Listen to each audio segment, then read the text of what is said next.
All right, the language of counseling. Before we get started, are there any, we talked about reconciliation. We're going to move from that subject. Are there any questions about reconciliation, about forgiveness, about any of that? I did want to point out one thing I don't think we talked about, and that is forgiveness. And this is really important when if you're talking to a husband, wife, or anyone who has beef against somebody else or an offense against someone else. Forgiveness is based on what?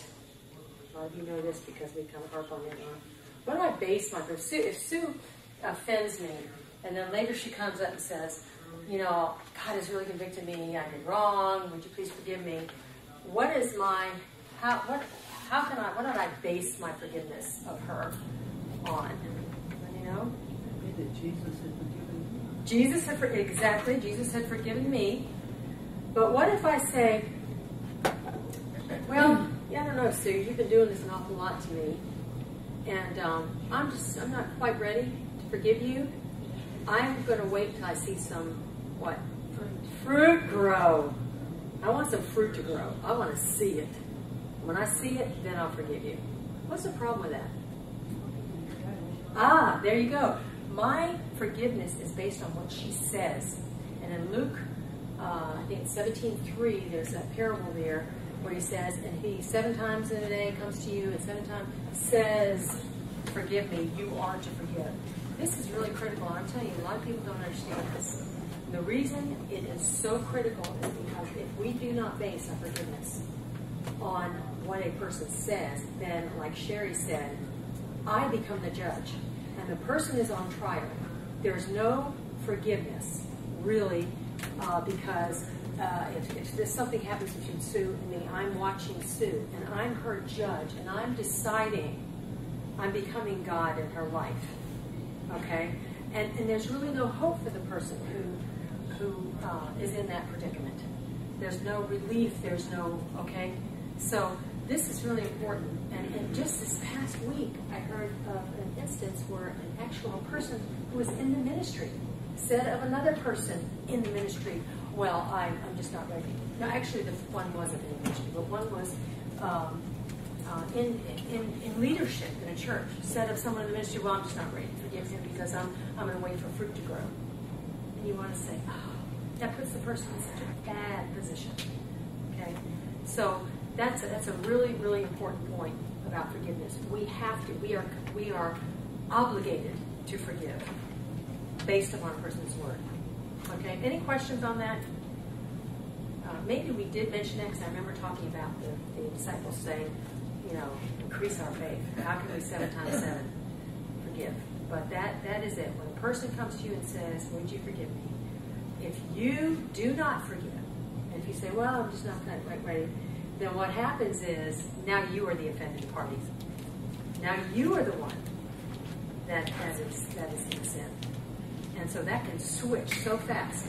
And it's so tempting when somebody has really offended you, you really better watch out, because it's so tempting for that whole situation just to switch like that, and all of a sudden the person who's been offending you, the person who's been in the wrong, has forgiveness, you're not willing, and you become the offender. And it's really a kind of a sneaky thing. The word talks about the deceitfulness of sin. That's one of those areas I think that's very deceitful, because the person who's not forgiving in the whole while is feeling very self-righteous. Okay? And in reality, she is the offended party. Does that make sense? Okay. It's not easy stuff. It takes the grace of God. It doesn't take any grace for me to say, well, Sue, I don't know, I'm going to watch, see if I can grow any fruit. You know, that doesn't take God's grace. That's I'm the judge. Okay? But it takes a lot of God's grace to say, I forgive you. Put it behind me and to say, you know, a lot of times what I do is I think, you know, I've done the same thing in a different way. Maybe it look a little different. It's not the same thing. Why shouldn't I forgive her? I'm just as much a rascal as that rascal right there. Okay. So anyway. Isn't it based on feeling? You don't feel like you can forgive, and we're not to base it on feeling, we're to base it on the command. That is exactly right. And that's why we went over the whole thing of feelings first.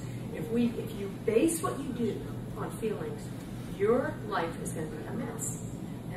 And I have never dealt with anyone who has a problem that is not feeling oriented, that is not said, well, I kind of felt like this, so I did this, and then I felt like this, and makes decisions based on feelings. Exactly right. You go against your feelings. And he addresses this. Adams addresses this. He says, well, isn't that hypocrisy to go against my feelings? What's the answer to that? No. In the morning, I don't feel like getting up. If I have a job and I have to be there at 8 o'clock, or whatever, I don't. But I don't feel like getting up. And I get up anyway. Is that hypocrisy? No. You do what you're supposed to do according to what God has commanded. Okay? Good question. Good observation. Good. Anything else?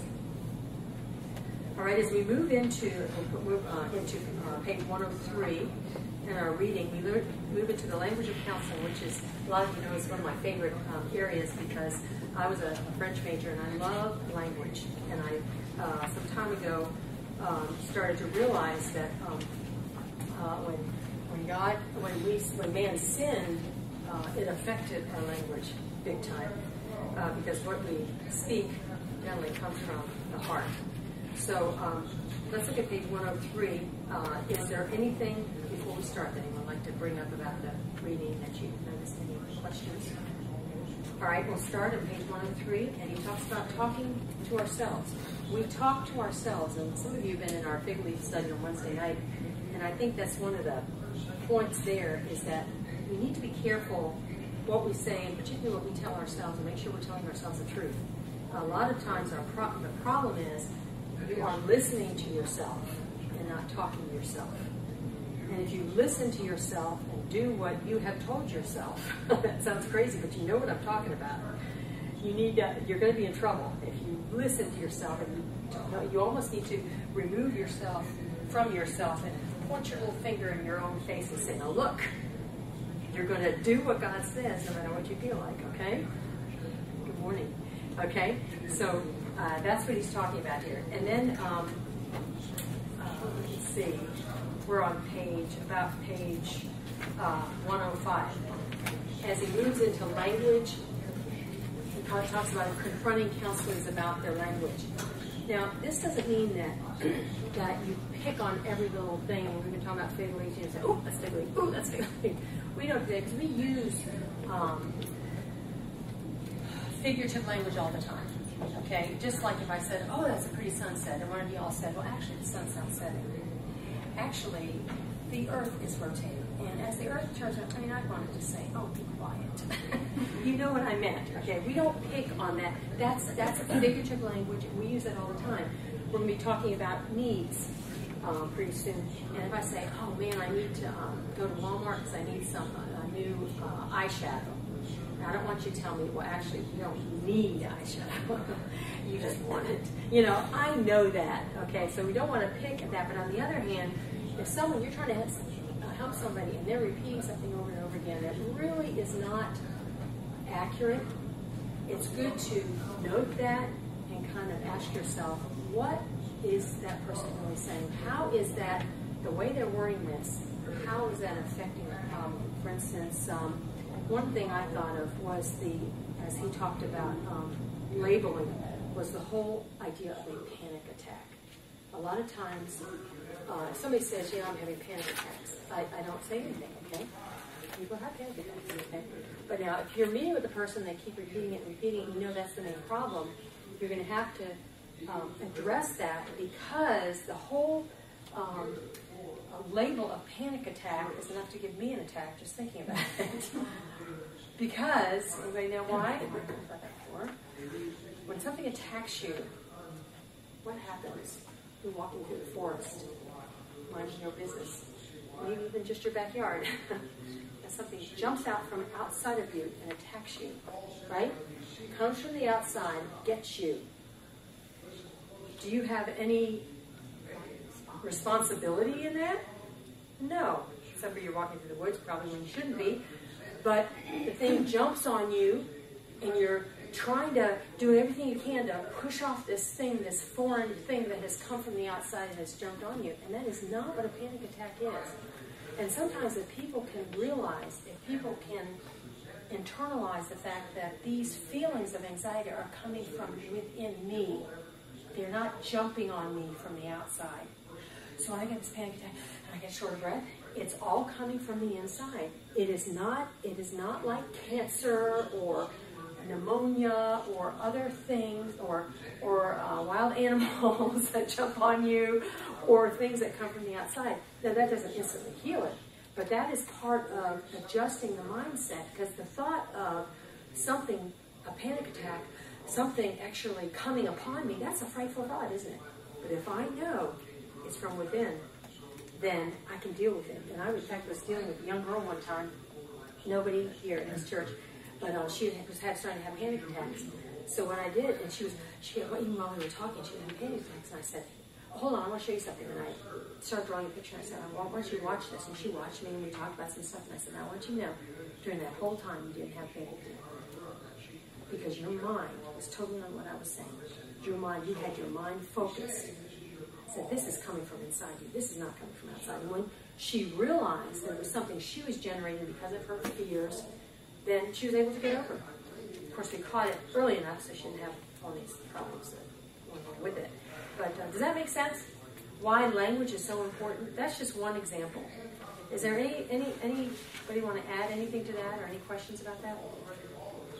He deals with the subject of tension on page 105, that you say, oh, there's tension in the room.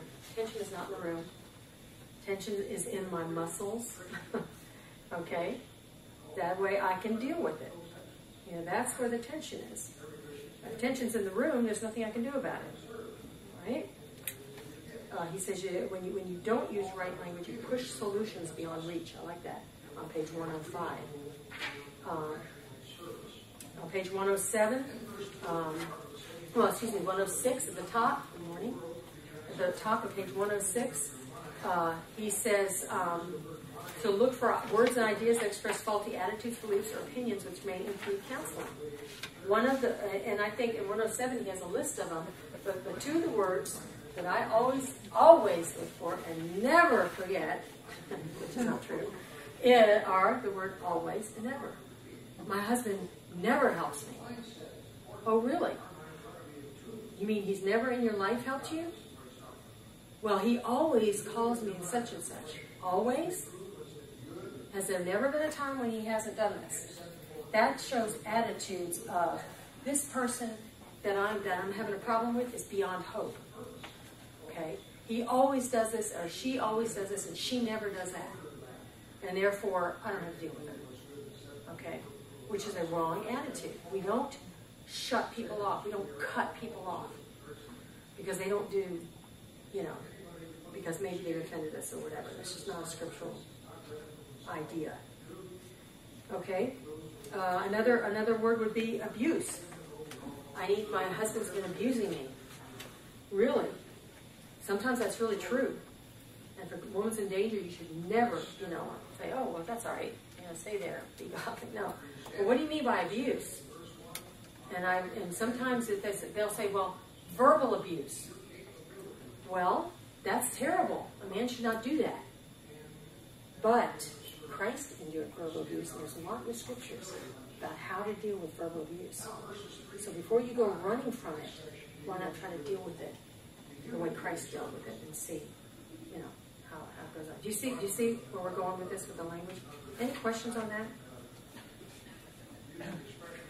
Anything to add? Okay, 109 deals with emotional problems. The fact that emotions, I can't heal my emotions. They're not organic. We've got nurses in here. I know at least one.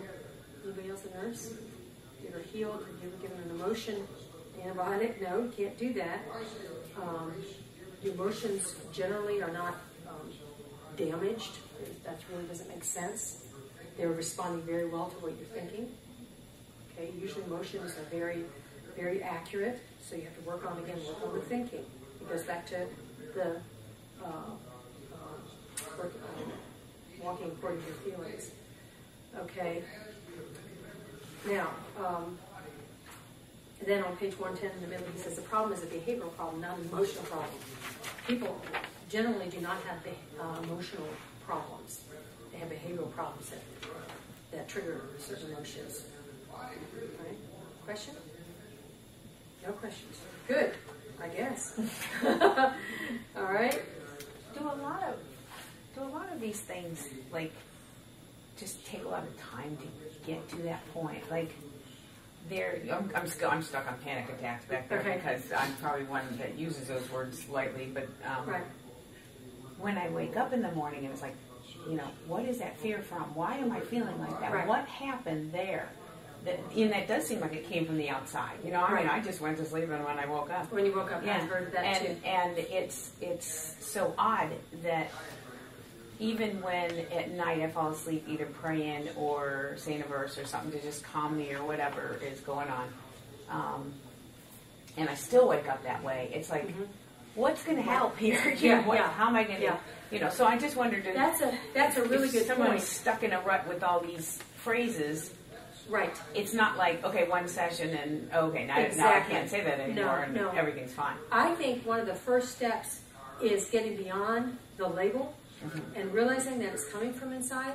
And it's the same thing with the hormones that come with change of a life or PMS or any of these things. I know you don't know anything about that. But sometimes it's not my thinking that's causing it. I mean, you just wake up, unless it was a dream, which it could have been. Okay?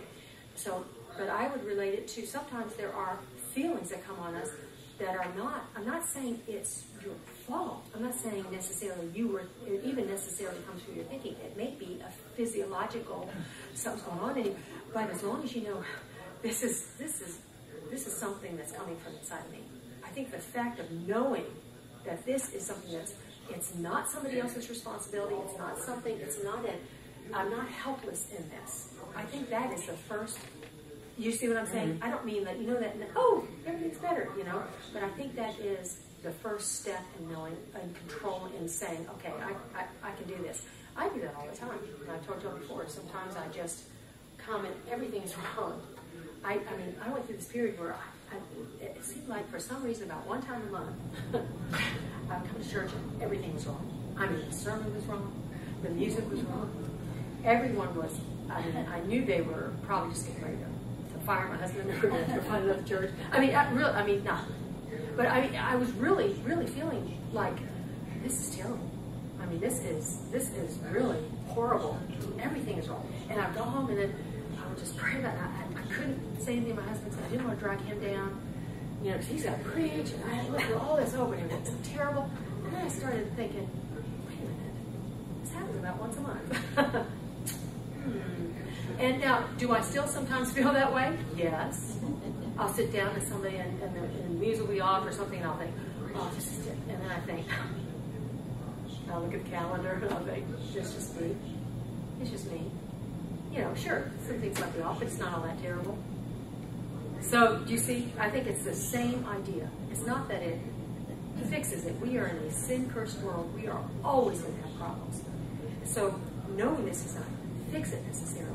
But I think it helps us to have the right. I consider this course, it was for me, as kind of getting the cobwebs out, so that you can think straight about these things, and say no, and know what it is. Have a clear mind, so that you don't panic attacks are actually, you perpetuate them yourselves by extra fear. Fear that, we don't have really time to get into that, what exactly happens, but fear of having a panic. First it's initiated by something, and then you're afraid it's going to happen, so then you're fearful, and that makes you fearful because you're fearful of the fear, and then you're fearful of that fear that's going to come on because of the fear that might, and like that. So I think it helps us stop that cycle. Good question. Okay. Moving on, 112, the language of emotion and action. I think he talks again about feelings. We've already gone over this. He reinforces the fact that feelings are either good or bad. And again, this is where you get into language. If I say I feel embarrassed, well, that's really, I feel bad because I made a judgment that I just made myself look really stupid. Okay? So, it actually you have to get back to the self-judgment that makes you feel good or bad. At the bottom of 113, distinguishing between the emotion and the conviction or judgment that triggers it is often fundamental to the solution. Again, it's the solution. Why are you feeling this way? What are you thinking about? Or what are you doing that's making you feel this? I talked to a little girl at the Wilds this past week who was just crying because she didn't feel the same excitement that she used to feel when she knew God had called her to missions years ago. And I said, well, what are you doing that's making you feel this way? And as it turns out, she wasn't spending time in the Word. She wasn't going to church, and it was really her fault. Her family was jumping around from church to church. And all these things were triggering these feelings of kind of just not growing and not knowing God and not staying close to God. And she was so focused on how she felt. Again, she was so in tune with how she felt, but she wasn't in tune with what she was thinking and what she was doing that were causing these emotions. Okay? Does that make sense? That's a really, really important point there. Okay.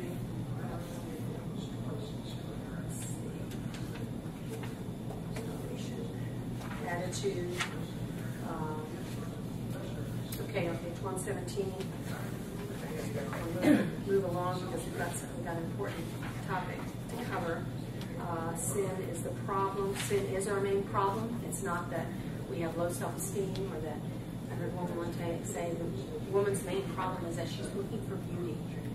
You know, women love beauty. Do women love beautiful things? Yes. Do men? Not, some of them. Not, but we tend to say, ooh, that's not my main problem. My main problem is I'm sinful. And I put those things above pleasing God. So, and on page 118, the very first paragraph, fundamentally the problem of the first sin amounted to this. Adam and Eve opted for the satisfaction of desire rather than for obedience to the commandment of God. I think that's exactly right. Make sure you, also if you have time, as you read through your book, that you read some of these footnotes are really great. He's got some great points in there. He has some good ones there on the desire-oriented life. All right. Anything to add to that? Okay, 120. I think it's an important point. When you invest enough of yourself in another, you will feel what you wish for him. For where your treasures, there will your heart be also. I think that's a really important point, though. What we value is where our heart's going to be. What do you value? What in your life do you think, oh, if I didn't have this, I would die? What do you value? That's where your heart is.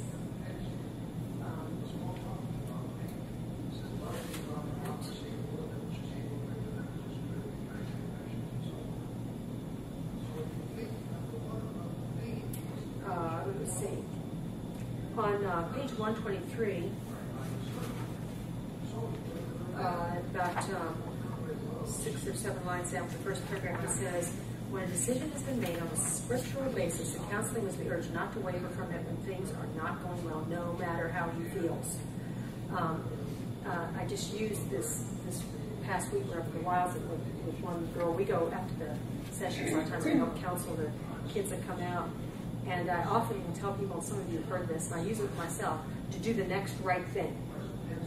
And this one girl was worried about, she wasn't going to be following God's will. And I said, you can't look down the road. You need to determine what is the next right thing that God wants me to do, no matter how hard it is, no matter how I don't want to do it. And if you do that, and then after you do it, you say, okay, now what is the next right thing? You can always think of one right thing to do. Always. I've never, I've talked to a lot of people who say, I don't know what to do. But I said, well, do you know what to do today? Or do you know what to do right now? Well, yeah. I go to church. Okay, then go to church. That's one thing. That's what God wants you to do. Do that one thing. And then after you do that, then you say, I don't know what to do. Well, if you know what to do today, and you do the next right thing, and as long as you continue in that kind of attitude, you will always be in God's will. At the bottom of that page, on number 7, it says, he talks about the manic depressive cycle, manic depression. And again, this book is dated. I like it because it's very fundamental and foundational. But at the same time, the you don't hear about manic depressive people anymore. Anybody know why? Anybody know why? Anybody know why? They're calling it something else. It's bipolar, right? Now, what they used to call manic depressive is bipolar. Same thing. So I just wanted to point that out so you'll recognize that.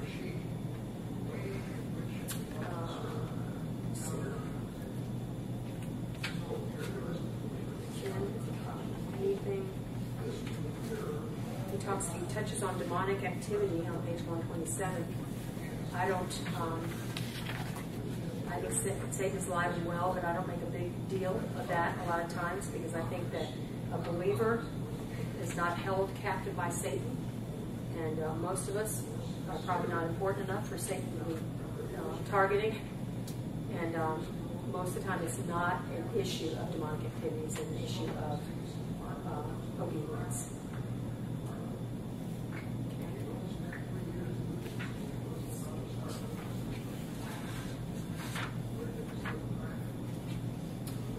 Again, books and feelings, feeling-oriented people. We've already talked about that. And that's about it. Let me harp on this a little bit about demonic activity, because why is it you think that it would be tempting to talk a lot about how Satan has really been giving me a hard time and working in my life? And why do you think that I would want to do that? Why is that a temptation? What am I doing? I'm blame shifting. That's what I'm doing. Me, I am pure and holy and righteous. But boy, that Satan, he is bad. And he makes me do certain things. I know that's not what most people mean. But think about it, and we think about like exorcism and these things. When you think about the devil, and some people they get really into this exorcising the demon of alcoholism or the demon of lust or all these demons. Okay, now I want you to think about this. In the Old Testament, think about Old Testament, not including the Gospels. That you could almost include the Gospels in the Old Testament. I'm not talking about that. I'm talking about the Old Testament books. Are there any examples of demon possession?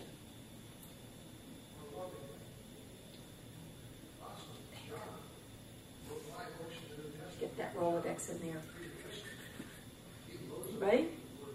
Demon possession. But Jesus cast out demons. Oh, I'm not talking about the Gospel. I'm talking about the Old Testament.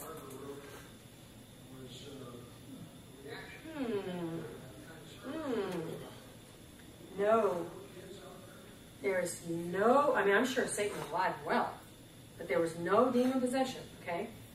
Now, so where did the instances of demon possession take place? In the Gospels. Okay? Now, think about this. Is there anywhere in the pastoral epistles in the New Testament, which is, pastoral epistles is where we get our instruction of how to pastor, okay, right? How to run the church. You don't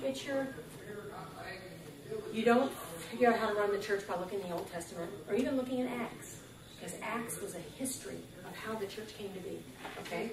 Then we get in the New Testament and we say, okay, in order to know how to run this new church that Christ has established, he's given us directions in the New Testament, right? And specifically, I think of the pastoral epistles. Are there any directions in the pastoral epistles of how to exorcise a demon?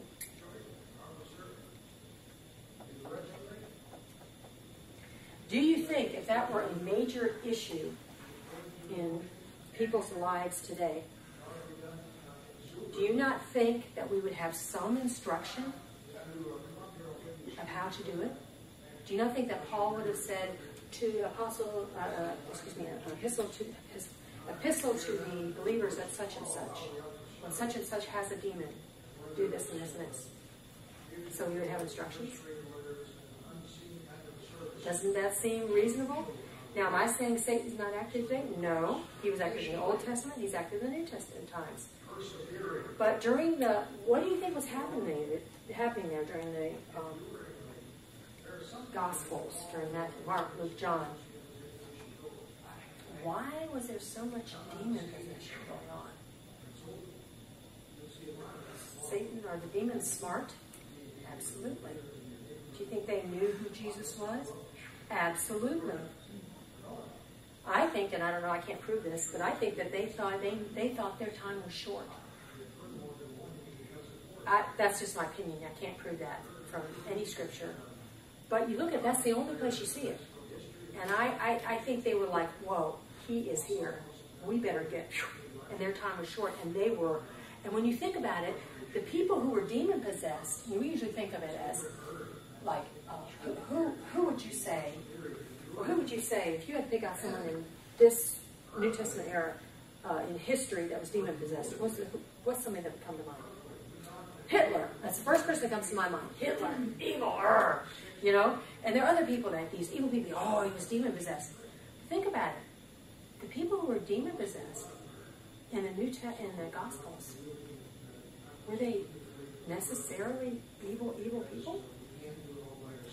You had little girls. I'm not saying they weren't sinful. They're all sinful. But you see how we've kind of distorted a little bit that idea of demon possession? People who were demon possessed were not necessarily the big time evil people. They were these helpless. How about swine? I mean, remember that the demons entered in the swine? So you got a lot of stuff going on there that we need to rethink this whole thing and say, you know, we're not thinking quite exactly biblically about this. Do I think that Hitler was, I think he was definitely, Satan was driving him. Do I think he was possessed? Well, I don't know. Might have been, but that's not why he did what he did necessarily. He did what he did because he had a wrong philosophy. He was not, he had a lot of stuff wrong. But, so anyway, that's just something to think about when it comes to demons. Any questions about that? All right, now we could not leave the language of counseling without our verse, which some of you who have been in my Big Leagues class, I know you've seen this before, 1 Corinthians 2:13, which is, these things we also speak not in words which man's wisdom teaches, but which the Holy Spirit teaches, comparing spiritual things with spiritual. Now, why do I put that verse up on the board? Some of you students who have gone through that. What's the important, what do we need to think about there? Remember we talked about this means comparing spiritual things with spiritual? That can also be translated. If you look at it, I think it's, it can be translated different ways, but I think it's the Amplified Bible that says, comparing spiritual words, using spiritual terms for spiritual words. Using spiritual terms for spiritual words. So you say, well, what's so important about that? Well, remember we've already talked about the fact that all problems that we have, if they have to do with our life and godliness, can be found in the Scriptures. Well, if I start using terms that aren't in the Bible, then I'm like as people says, oh, I'm having a panic attack. Okay? So I look up, I get my concordance, panic, and it's not in the Bible. That's not a scriptural term. So the reason we are so emphasizing using spiritual terms is that I want to use a term so that when somebody tells me I'm having a panic attack, I know that is fear, phobos, which that's a no-brainer. Okay, that's an easy one. But then I can look up fear and I can learn a lot about fear and help this person learn a lot about fear and what you do to combat fear and that sort of thing. Okay?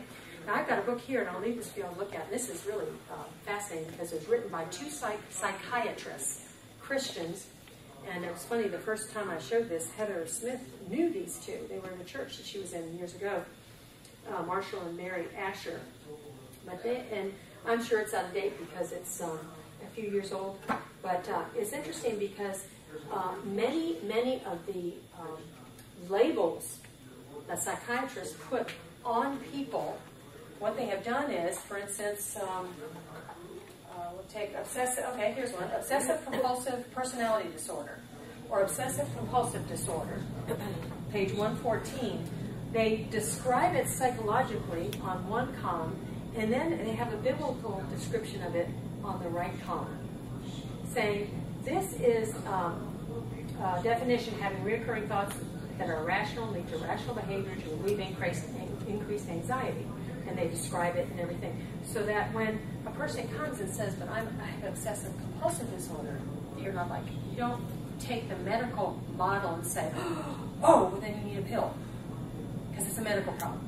No, not necessarily. I'm not saying it couldn't be.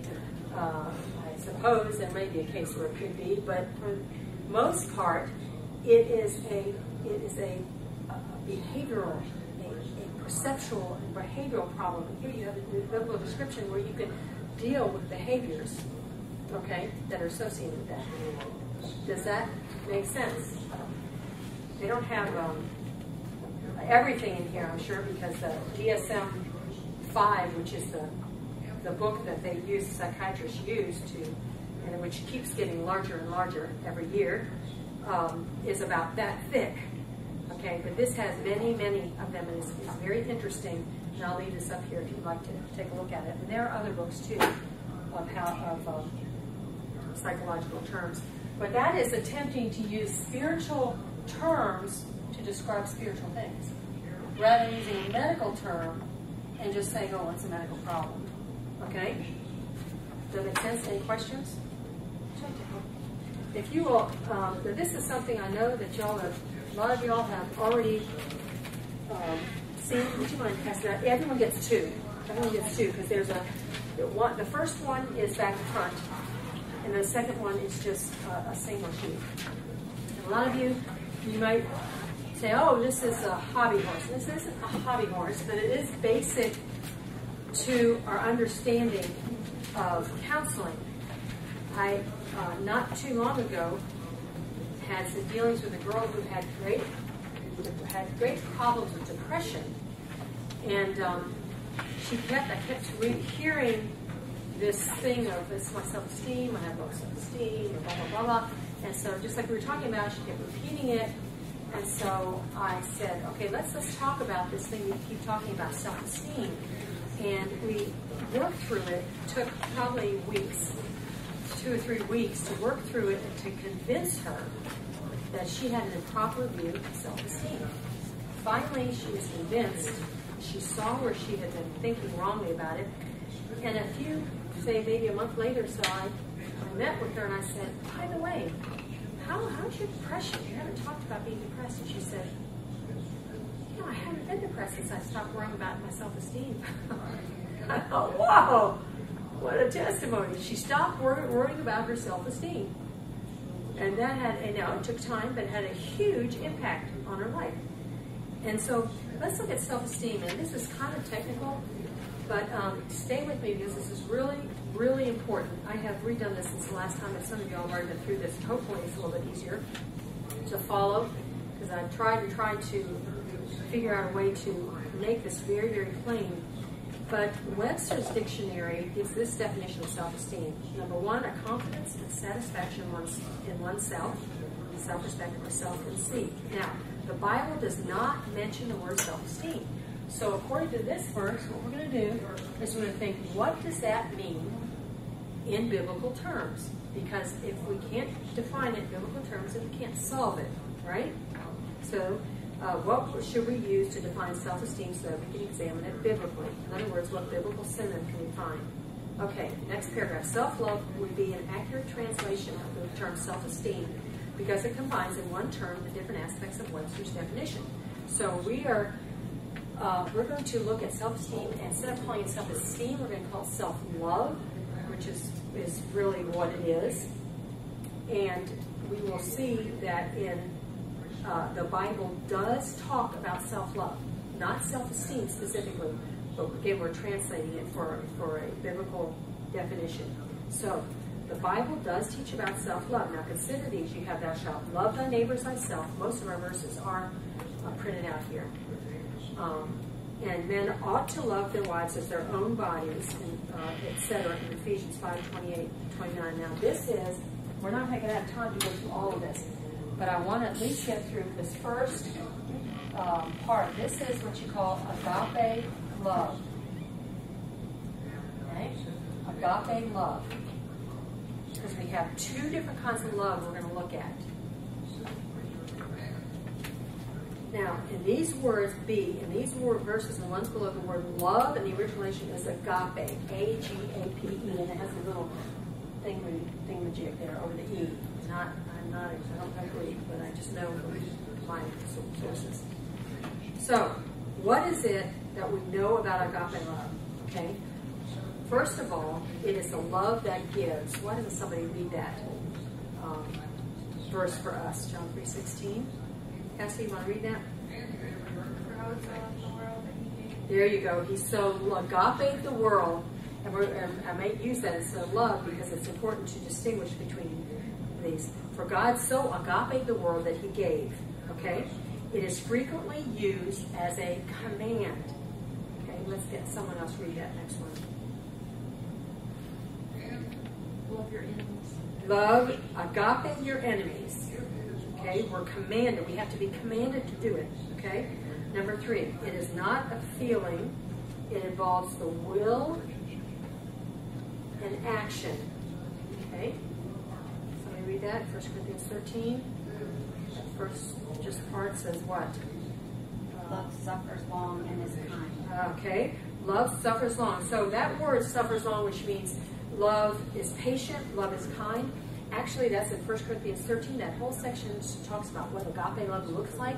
And every one of those words, we say love is patient. It's like it's an adjective, but in the original, it's actually a verb. So it's love, patience, love, kind. I can't even say it, but the word patience is actually an action. What it does. Love does patience. Love does kindness. Is maybe how we can translate it. So the words that describe love are actually action. And that shows you that this kind of love shows itself in action. You look at the action and you say, wow, that person loves. Okay? It has nothing to do with the way I feel. Okay? I'm commanded to love my enemies. Do I feel like loving my enemies? No. Do I feel like loving my husband sometimes? No. Do I feel like submitting? Absolutely not. I don't have an ounce of it in me. Okay? So, to tell you. So, according to Matthew 22:39, Ephesians 5:29, we're not going to have time to look those up, but all men, oh, excuse me, no. Yeah. Are they, where are they? Oh, they're up here. They're up here under A. According to those two verses, all men agape themselves. All men naturally, immediately agape themselves. They love themselves. It says all men ought to love their wives as their own bodies. Look at up on under A. It says, for no man yet hated his own flesh. This is what causes us to take care of ourselves. It is not necessarily a bad thing. It's a thing that causes us to, it's that will to live a lot of times, the fact that we love ourselves. It is a universal, number one, inherent characteristic of humanity. The Bible assumes that all people have it. It's something we do automatically and naturally. All people love themselves, agape themselves. It involves actions of self-preservation, and it motivates me to seek my best interest. Okay, it's universal, would be number one. Number two is it's something I do automatically and naturally. Number three, it involves actions of self-preservation, and it motivates me to seek my best interest. Now, this is not necessarily bad.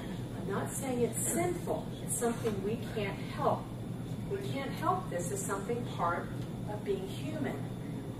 But the point is, God has to command us to love others in the same way that we already love ourselves.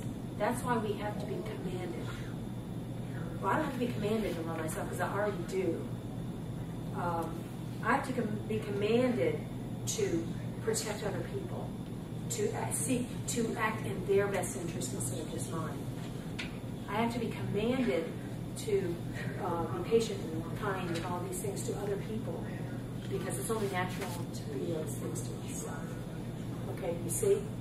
It's not necessarily that it's evil in itself. It's the fact that we need to be aware of it so that we can love others. Okay? Any questions? I'd like to just get through agape, and then we will finish it next time. But there's an inherent problem. The problem with self-love is that people think, they say, I have low self-esteem. They think, I just hate myself. I just hate whatever. I hate my life and all these things. You might say, well, maybe it's not exactly true that all men love themselves. This person doesn't love herself. She hates herself. Maybe she's cutting herself. She hates her body. So you might say, well, what's going on here? Is the Bible wrong? Well, no, obviously. But because we know that men love themselves, it's not only biblical, but it shows in the way we act. For instance, number one, if somebody criticizes me, I automatically defend myself. Say, why did you do that? Well, I'm going to defend myself. God has to command me to defend other people, not just myself. Okay? Even a very young child tries to always get the biggest cookie. And you know you do too. If you have a nice plate of chocolate chip cookies, it's time for dessert, and starts passing around the table, and even though you're old and mature, what are you doing? You're looking at it thinking, oh, I hope nobody gets that one with all the chocolate chips in it, that nice big one. Okay? Why is it you want the best one? Because you love yourself. Okay? And we have to fight against that. It's just natural. We don't want to admit it. It's so, especially at this age, you know, and I think I told some of y'all this. First time I was teaching this, I realized it. And this is horrible. I can't believe I'm admitting this. We were having communion. And the tray was coming around, and I found myself thinking, where's the biggest? I thought, oh, I'm so wretched. So wretched. Not only do I want the biggest cookie, I want the biggest piece of cracker in the communion tray. That is terrible. And I have to discipline myself. And the juice, the one that has the most juice in it, I'm thirsty. To get down all that cracker. How low can you get? So when it comes around now, I bake myself. I shall take the one that is closest to me, whether it has this much in it or that much in it. You know, so you don't watch me, because I may fall once in a while, but that's what I do. I mean, that's terrible to admit, but I am admitting it because I know that you are probably the same way, in some way. Okay, maybe not as bad, but it shows it in some way. So we have number 3, children and adults alike have to be taught to be considerate of others, as it is natural to put me first and very unnatural to practice the golden rule. What's the golden rule? We don't need to do it. Anybody? Do unto others the way you would have them do unto you. And that was so hard to teach my kids. I say, you're supposed to do unto others the way you want them to do you. But I did. He did it to me, so I did it back to him. No, that's not what I mean. You're supposed to do them the way you want them to do you. Oh, but that's what happened. No, forget it. Just grow up a little bit, then I'll explain it. So, the problem is, there seems to be a problem with the teaching of love, because it doesn't match what people feel about themselves. People still have these self-loathing, and that is very real. I'm not saying it's fake. They don't like themselves. Okay? Many feel they have low self-esteem. This is the old inferiority complex that they used to talk about years ago, and now it's low self-esteem. Same thing. The Bible says they love themselves, yet they don't even like themselves. They may even be disgusted with themselves for the way they look, act, or for their present condition in life. They may look around and say, look at me. I have nothing. I don't have a house. I don't have a home. I don't have a family, whatever. But there's another biblical word that might explain the way they're feeling, and that's what we're going to look at next time. And that is the word philos. We don't have time. It's hard to look up in your concordance, because a lot of times this word is combined, like the word love of men is combined. It's two words together. It's philo something. You see it, but it's always part of that word: love of man, love of children, love of different things. Okay, but this is the root word. It's different. They're both love. They're both translated love, but they're different kinds of love. Okay, so that's what we're going to look at next time, and why it is that a person who loves herself so much can just not even like herself.